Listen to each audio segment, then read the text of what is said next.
மதுரை மேற்கு தொகுதி வார்டு 71 இன்னைக்கு பழங்கநாத்தம் தெற்கு பகுதியில் 10 லட்சம் ரூபாய் மதிப்பீட்டில் புதிய நியாய விலைக் கடை தொகுதி மேம்பாட்டு நிதியிலிருந்து இன்னைக்கு கட்டிக் கொடுக்கப்பட்டு அதை திறந்து வைத்து மக்களுக்கு அர்ப்பணித்திருக்கிறோம் என்பதை இந்த நேரத்தில் தெரிவிச்சுக்கிறேன். இந்த பணியை மிக சிறப்பாக செய்திருக்கின்ற போற்றுதலுக்குரிய பகுதிச் செயலாளர் மாமன்ற உறுப்பினருமான அன்பு சகோதரர் பி கே கருப்பசாமி அவர்களும், இந்த வட்டத்துடைய செயலாளர் தம்பி ராஜாராம் அவர்களும்,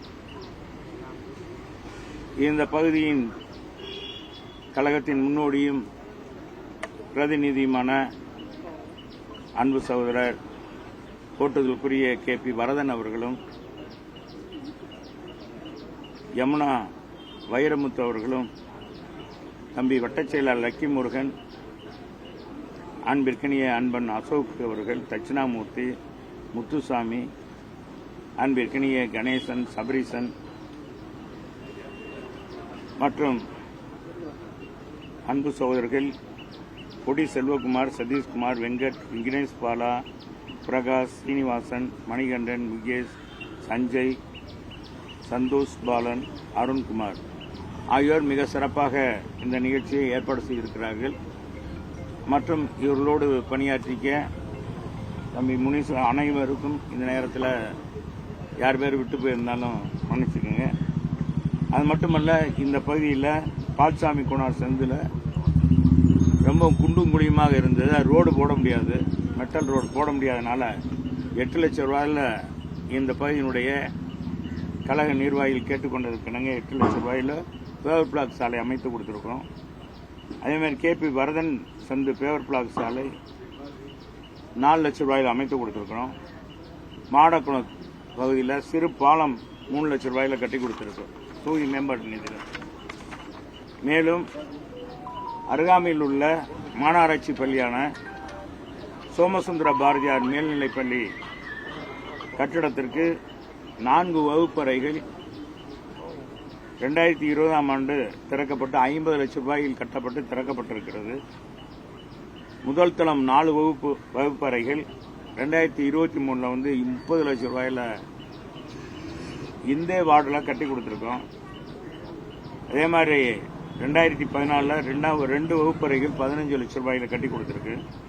சைக்கிள் ஸ்டாண்டுக்கு மேற்கூரை அமைப்பதற்கு 10 லட்சம் ரூபாயும் ஆக அந்த பள்ளிக்கு மட்டும், மாநகராட்சி பள்ளிக்கு மட்டும் தொகுதி மேம்பாட்டு நிதியிலிருந்து 1,05 லட்சம் ரூபாயில் செலவழிக்கப்பட்டு மேற்படி அந்த பள்ளியினுடைய மாணவர்களுக்கு வசதி செய்யப்பட்டிருக்கு என்பதை பெருமையோடு தெரிவித்துக்கிறேன். அருகாமையில் இருக்கிற பழங்கநாத்தம் மகப்பேறு மருத்துவமனைக்கு புதிதாக 35 லட்சம் ரூபாயில் தொகுதி மேம்பாட்டு நிதியிலிருந்து கட்டி கொடுக்கப்பட்டிருக்கிறது. எல்லப்பசாமி கோனார் தெருவில் இந்த சமுதாய கூடம் இந்த அருகாமையில் 25 லட்சம் ரூபாயில் இந்த பகுதி மக்களுக்காக அங்கே திருமணம் மற்றும் காதணி விழா நடத்துவதற்கு வசதியாக பெரிய கூடம் அமைத்து கொடுத்துருக்கோம். பழங்கநாத்தம் அம்மா உணவகம் அருகில் புதிய அங்கன்வாடி மையம் கட்டி கொடுத்துருக்கோம். 10 லட்சம் ரூபாயில் கட்டி கொடுத்துருக்கோம். அதே மாதிரி படப்பட்டி தெரு பேவர் பிளாக் சாலை 11 லட்சம் ரூபாயில் தொகுதி மேம்பாட்டு நிதியிலிருந்து போட்டு கொடுத்துருக்கிறேன். உங்களுக்கு தெரியும், மாடக்குளம் கண்மாய் ஏறத்தாழ 1.5 கோடி ரூபாயில் தூர்வாரி கரையெல்லாம் வலுப்படுத்தி மழையெல்லாம் செப்பனிடப்பட்டு இன்னைக்கு என்னுடைய முயற்சியில் கொடிமங்கலம் அருகாமையில் பார்த்தீங்கன்னா 25 கோடி ரூபாயில் தடுப்பணை கட்டப்பட்டு தங்குதடையின்றி மாடக்குளம் கம்மாய்க்கு தண்ணீர் வருகிறது. அந்த தண்ணி வரத்து கால்வாயெல்லாம் தூர்வாரி எங்களுடைய ஆட்சியிலே தூர்வாரப்பட்டு சிறப்பாக செப்பனிடப்பட்டது என்பதும், அதே மாதிரி கோதண்டராமர் கோவில் ஊரணி இந்த அருகாமையில் இருக்கிற கோதண்டராமன் ஊரணியும் எங்கள் காலத்தில் தூர்வாரப்பட்டது என்பதையும் இந்த நேரத்தில் தெரிவிச்சுக்கிறேன். இந்த மாதிரி பணிகளை இந்த ஒரு வார்டுகளுக்கு மட்டும் அருகாமையில் இந்த மாடக்குளம் கண்மாய் நிறைந்ததன் மூலமாக முத்துப்பட்டி கம்மாய், இந்த ஊரணி இதெல்லாம் தண்ணி நிரம்புவதற்கு வசதியாக இருக்கிறது. வருடம் முழுவதும் இப்போ மாடக்குளங்கண்மாயில் எப்போ பார்த்தாலும் தண்ணி நிறைந்திருக்கிற காட்சியை நாம் பார்க்கலாம். இதன் மூலமாக இப்போ பழங்கானத்தம், முத்துப்பட்டி, நம்முடைய ஜெயந்திபுரம், அந்த பக்கம் டிவிஎஸ் நகர், அது மட்டுமல்ல நம்ம எலிஸ் நகர் போன்ற பகுதிகளெலாம் தெற்கு பகுதியில் முழுமையாக குடிநீர் கிடைப்பதற்கு இன்னைக்கு ஆழ்குழாய் கிணறுகளில் நிலத்தடி நீர் கூடியிருக்கிறது என்பதை பெருமையோடு தெரிவிச்சுக்கிறேன். சொல்லுங்க சார். இந்தியா கூட்டணியை பழி வாங்கணுன்றக்காக தான் இந்த பட்ஜெட்டே போடப்பட்டிருக்குன்னு தமிழக முதல்வர் சொல்லியிருக்காரு. அது அவர் சும்மா நாடகம் ஆடுறாங்க. இப்போ வரும்போது நான் பார்த்தேன் ஆர்ப்பாட்டம் பண்றாங்க, ஒரு ஆளுங்கட்சி ஆர்ப்பாட்டம் பண்றாங்க. இதெல்லாம் மக்களை ஏமாற்றுறதுக்கு ஒரு நாடகம் தான். இந்த ஊராட்சி பகுதியெல்லாம் பூரா கூட்டம் நடத்தினார் நம்ம முதலமைச்சர் எதிர்கட்சி தலைவராக இருக்கும்போது. வாங்க, நான் முதலமைச்சரானா என்னை வருஷம் பூரா எப்போ வேணாலும் சந்திக்கலாம், கோட்டைக்கே வரலாம் இடத்துக்கு. யார் போய் இது வரைக்கும் சந்திச்சிருக்கா? யாருமே சந்திக்கல. ரெண்டாவது, இவங்க 17 வருஷம் மத்தியில் பாரதிய ஜனதாவோட 10 வருஷம் இருந்திருக்காங்க, காங்கிரஸோட இருந்திருக்காங்க. 17 வருஷம் 2 கட்சியிலையும் கூட்டணி வச்சிருக்காங்க. இவங்க காலத்தில் நீட்டு வந்தது. அதே மாதிரி அந்த காலத்தில் அவங்க 17 வருஷத்துல, இவங்க ஆட்சி காலத்தில் பார்த்தீங்கன்னா கிட்டத்தட்ட 13 ஆண்டுகளில் 7-8 ஆண்டுகள் தமிழகத்துக்கு நிதியே ஒதுக்கப்படலை. அப்போ இவங்க என்ன செஞ்சாங்க? இந்த மாதிரி ஆர்ப்பாட்டம் பண்ணாங்களா? மத்தியில் திமுகவை பொறுத்தளவுக்கு திமுகவை பொறுத்தளவுக்கு அந்த குடும்பத்தை தான் நலமா இருக்குன்னு நினைப்பாங்க. அவங்க கட்சி மட்டும்தான் பார்ப்பாங்க, மற்ற எதையும் பார்த்ததே கிடையாது.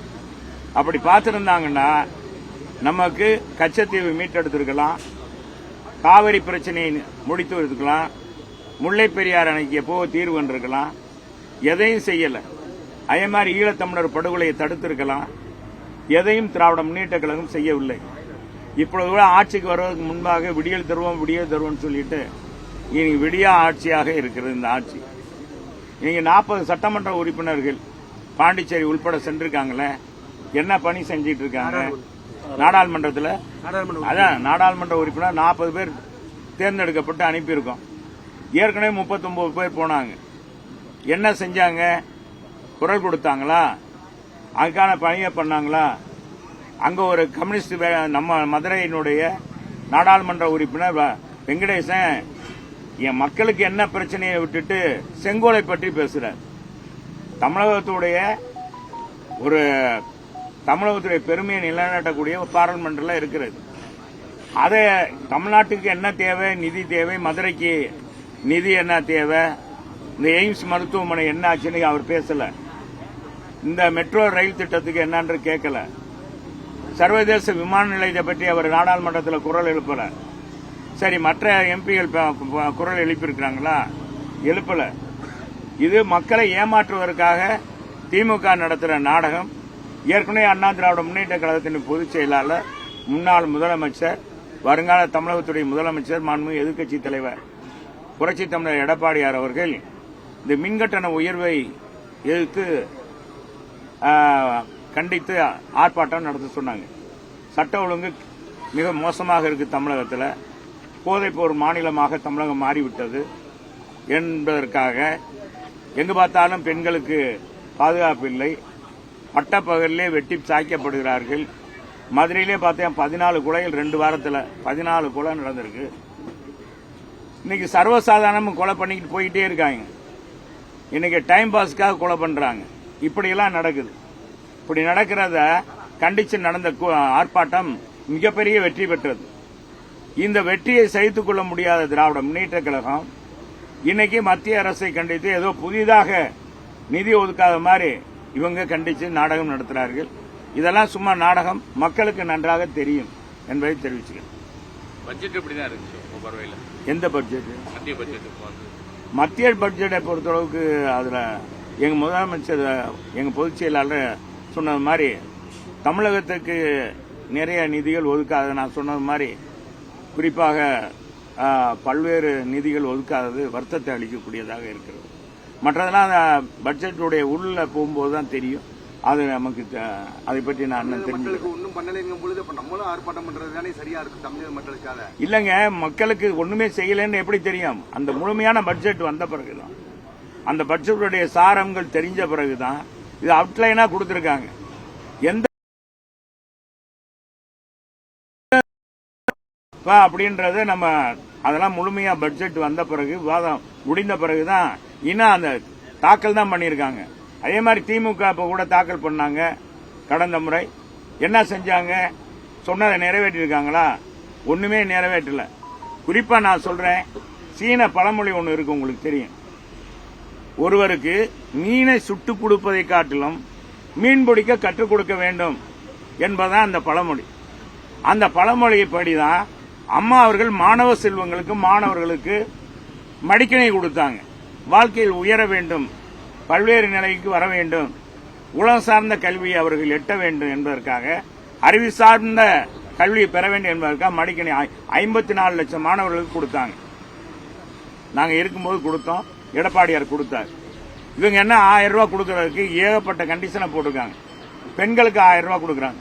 தாலிக்கு தங்கம் கொடுத்தோம். யாரும் கேட்டாங்களா? கேட்காமலே கொடுத்தாங்க. இன்னைக்கு எங்க அம்மா இல்ல, ஆனா தாலி அந்த காலத்துல அவங்க தாலிக்கு தங்கமா கொடுத்தது இன்னைக்கு தாலியா தொங்கிக்கிட்டு எத்தனையோ மாணவியர், எத்தனையோ திருமணமான பெண்கள் மத்தியில இன்னைக்கு ஏழை பெண்கள் திருமணம் முடிஞ்சிருக்கு. இன்னைக்கு அதே மாதிரி சைக்கிள்ல போற பெண்களுக்கு சைக்கிள் கொடுத்தாங்க. எல்லாம் அதே பாடப்புத்தகம் இலவசம் கொடுத்தாங்க. பாத்தீங்கன்னா 14 வகையான உபகரணங்கள் மாணவ செல்வங்களுக்கு கொடுத்தாங்க. காலில் போடுற பூட்ஸ்ல இருந்து எல்லாமே இது கொடுத்தாங்க. கர்ப்பிணி பெண்களுக்கு உதவி பண்ணாங்க. இதுதான் வளர்ச்சிக்கான திட்டங்கள். உண்மையான அம்மா வந்து உலக முதலீட்டாளர் மாநாடு நடத்தினார். எங்க எடப்பாடியார் நடத்தினார். உங்களுக்கு எல்லாம் நல்லா தெரியும். எவ்வளவு முதலீடு ஈர்த்தோம், எவ்வளவு வேலை வாய்ப்பு வந்தது. இன்னைக்கு 7 துறை முன்னிலை வந்துச்சுன்னு சொல்லி விளம்பரம் போடுறாங்க. பக்கம் பக்கமா விளம்பரம் போடுறாங்க. அனைத்து துறையும் முன்னிலையில இருந்தது எங்க ஆட்சியில. இதுக்காக பாராட்டினாங்க. எங்க முதலமைச்சர் அம்மாவை பாராட்டினாங்க. அம்மா அதனாலதான் நாங்க கொடுத்த அத்தனை நலத்திட்டங்களையும் நம்பித்தான் அம்மா அவர்கள் 2016 தனித்து சட்டமன்றத்துக்கு நின்றாங்க. 234 தொகுதியிலும் அண்ணா திராவிட முன்னேற்ற கழகத்தை நிறுத்தினாங்களா இல்லையா? வெற்றி பெற்றாங்க. அது மாதிரி இவங்க என்ன செஞ்சிருக்காங்க? எதுவுமே இல்ல. இது ஒரு நாடகம், மக்களை ஏமாற்ற இது ஒரு நாடகம். மத்திய அரசை சுட்டி காட்டிட்டு நடத்துறது. அதிமுக கொண்டு வந்த திட்டங்களை பூரா திமுக முடக்குதுன்றீங்க. ஆமா, அதிமுக கொண்டு வந்த அம்மா உணவகத்தை முதலமைச்சர் ஆய்வு பண்ணிருக்காரு. இது என்ன பாருங்க, 3 வருஷமா அந்த அம்மா உணவகத்துக்கு எந்த நிதியும் கொடுக்கல. உள்ளாட்சி துறையில் தான் நடத்துது. மாநகராட்சி, பேரூராட்சி இந்த மாதிரி ஆஸ்பத்திரி தான் நடத்துறாங்க. இதுக்கு கவர்மெண்ட் தான் நிதி கொடுக்கணும், ஒதுக்கீடு பண்ணணும். ஒவ்வொரு ஆண்டும் அதுக்கு அம்மா உணவகத்துக்கு ஒதுக்கீடு பண்ணணும். மாநகராட்சிக்கு பற்றாக்குறை இருந்ததுன்னா அதை செய்யணும். அதே மாதிரி கூட்டுறவுத்துறையில தான் பருப்புகள் வழங்கப்பட்டது, காய்கறிகள் வழங்கப்பட்டது. மாநகர் மதுரை, சென்னை போன்ற மாநகரில் வழங்கப்பட்டு மதுரையில் குறைந்த விலைக்கு வாங்கினாங்க. இவங்க எத்தனை கடையில் வாங்கினாங்க? இதுவரைக்கும் முதலமைச்சர் எந்த அமைச்சர் போய் ஆய்வு பண்ணாரு? இதெல்லாம் தேர்தல் நெருங்குறது என்பதற்காக இந்த அம்மா உணவகத்தை 1 ரூபாய்க்கு ஒரு இட்லி, 3 ரூபாய்க்கு தயிர் சாதம், 5 ரூபாய்க்கு சாம்பார் சாதம். இந்த திட்டம் சிறப்பான திட்டம் என்று சொல்லித்தான் ஆந்திராவில் தொடங்கினாங்க, கர்நாடகத்தில் தொடங்கினாங்க, கர்நாடகத்தில் தொடங்கினாங்க. பல்வேறு மாநிலங்கள், வட மாநிலங்களில் இந்த திட்டத்தை தொடங்கினாங்க. அப்படிப்பட்ட திட்டத்தை இவங்க வந்தோடனே முடக்கிட்டாங்க. அதே மாதிரி அம்மா மினி கிளினிக் எடுத்துக்கோங்க. இன்னைக்கு எத்தனை பேருங்க நமக்கு நாமே திட்டத்தில் இந்த முதல்வர் அது என்ன மருந்து கொடுக்கறது, ஆஸ்பத்திரியில ஒருத்தர் காய்ச்சல் வந்துருச்சுன்னா எந்த டாக்டர் போய் உடனே கிராமத்தில் போய் பார்க்கறாரு? ஒரு மினி கிளினிக் இருந்துச்சுன்னா அங்க போய் அவர் ஈஸியா 24 மணி நேரம் பார்த்துக்கலாம்.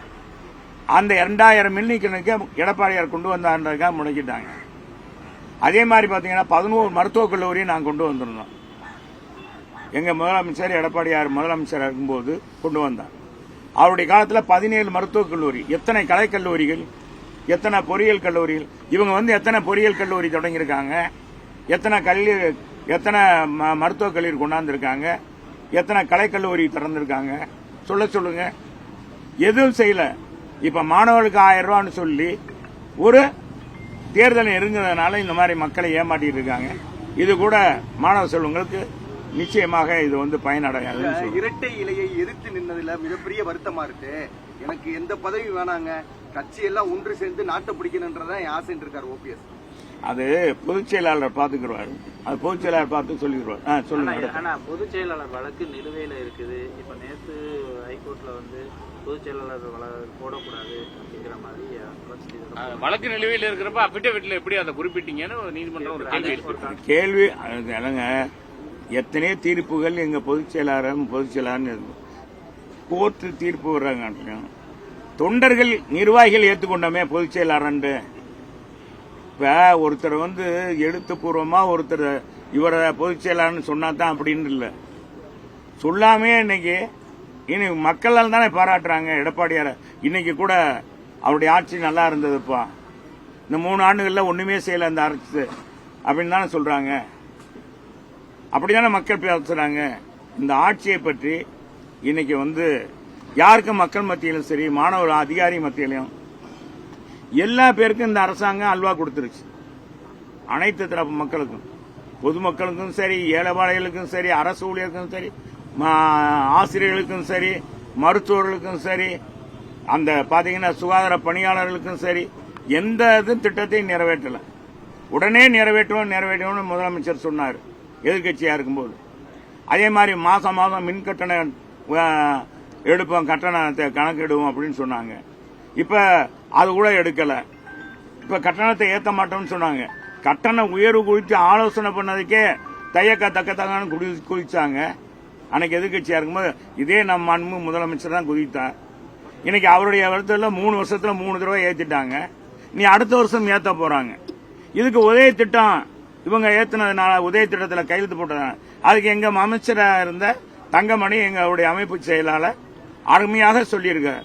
எங்க வாங்க ஒரே இடத்துல நம்ம வாதிடுவோம் அப்படின்னு சொல்லியிருக்கார். அதுக்கு ஏத்துக்கிற தயாரா கிடையாது. மக்கள் மத்தியில் இது சும்மா நாடகம். எதிர்கட்சியா இருக்கும்போது கருப்பு கொடை பிடிக்குது, கருப்பு பலூனை பறக்க விடுறது.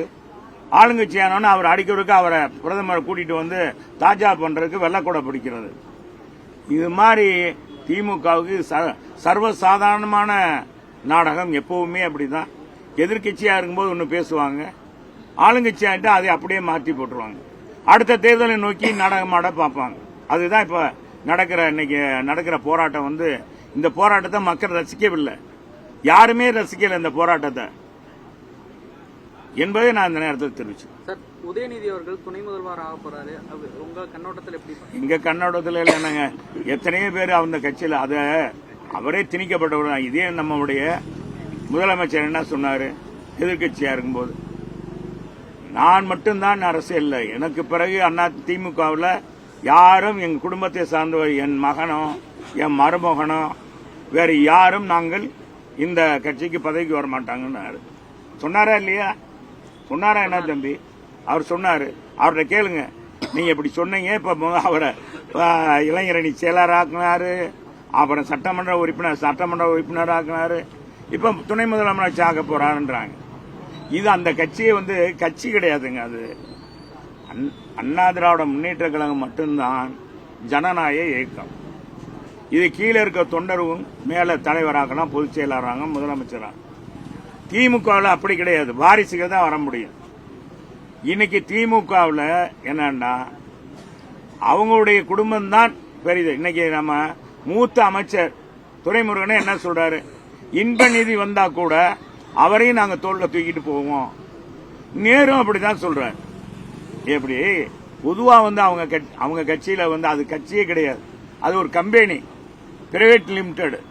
திமுக என்றது திராவிட முன்னேற்ற கழகம் என்பது கருணாநிதி குடும்பத்தினுடைய பிரைவேட் கம்பெனி. இன்னைக்கு அந்த கம்பெனியுடைய மேனேஜரா அவர் நம்ம ஏற்கனவே கலைஞர் இருந்தாரு, இப்ப மு.க. ஸ்டாலின் இருக்கிறார். இனி அவருடைய மகன் உதயநிதி வருவார். அந்த கட்சியில ஜனநாயகத்தை எதிர்பார்க்க முடியாது. இந்த பகுதியில் இருக்க நூலகம் கொஞ்சம் இடிய தருவாயில் இருக்கு, கொஞ்சம் அதை மக்கள் கோரிக்கை வைக்கிறாங்க.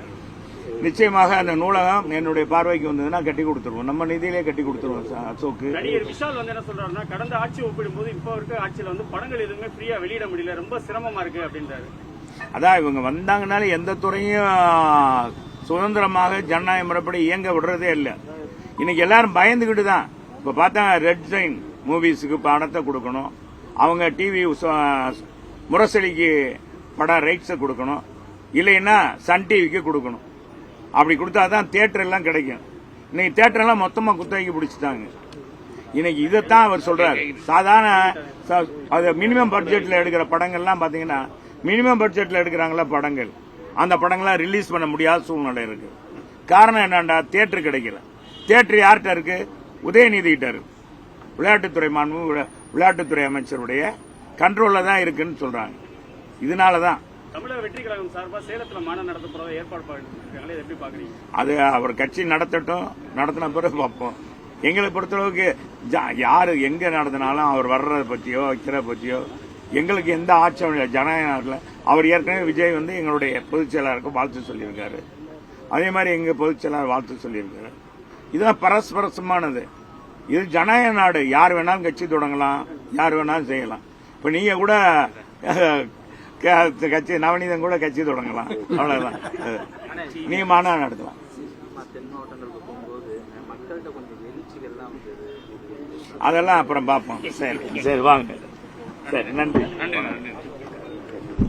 செல்வா பேசு. செல்வகுமார் அமைதியா ஒரு கேள்வி வச்சிருந்தேன், கேட்கலாம் நிறைய கேட்டீங்க. செல்வகுமார் அமைதியாயிட்டாங்க. நீங்க ஒரு 25 எம்பி கொடுத்திருந்தா உங்களுக்கு கொடுத்திருப்பாருன்னு சொல்லி சொன்னாப்ல. அவர் மயனுக்கு நல்ல அன்புமணி அதுதான் சரி, அதை கேட்கலாம். நீங்க சரி, அதான் முதல்ல சொல்லிட்டீங்களா? சரியா? சரி, வர என்ன என்ன வருது? சரி, 3